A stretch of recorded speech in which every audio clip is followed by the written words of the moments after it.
I'm Chris Westdyk, as you might already know, and I was first diagnosed with melanoma 4 years ago during the summer before my junior year of high school. That July, I had head and neck surgery and soon afterwards started my first year of targeted therapies. I also was, and still am, a really serious distance runner and an important member of my high school's cross-country team. Yeah. So my first race back that fall was our team's annual road trip to Warwick, Rhode Island. I can remember my coach, who is somewhere out here tonight, Mr. Barnacle, asking me the night before the race whether I wanted to race varsity or JV the next day. And I, being a cocky teenage athlete, didn't think twice about my answer. The next day, I lined up with my teammates to start the varsity race. And then the gun went off, and I panicked. I finished dead last. It was embarrassing at the time, but over the next few months, I regained my confidence and finished out my high school's career with some dignity.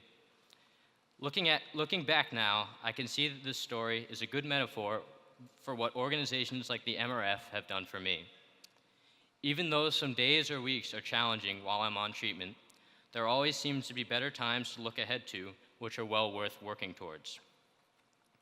When I began treatment 4 years ago, several doctors told me, you can go on interferon, which we don't think works, or you can try this new stuff, which we haven't quite figured out yet.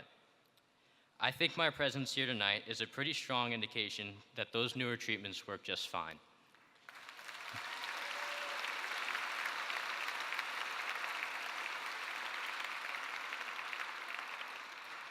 But without organizations like the MRF and donors like you, that new stuff never would have existed. And it is only because of that new stuff that I'm still here today.